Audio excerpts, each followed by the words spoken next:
First of all, my apologies for it being a little dark out here. It is nighttime. It's going to rain in a couple days, so I'm changing out the rear windshield wiper of my 2008 Toyota Highlander.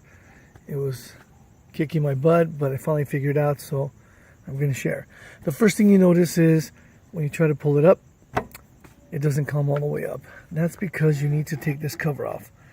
There's this back cover. You just pull the latches back, opens right up, and now your windshield wiper will fully extend. Twist it up, pull right off. Take your new windshield wiper, slap it in place, cover back up, and you're done. Just make sure you take out the plastic piece on the new one so it actually wipes. And there you have it. Change the wiper in less than a minute.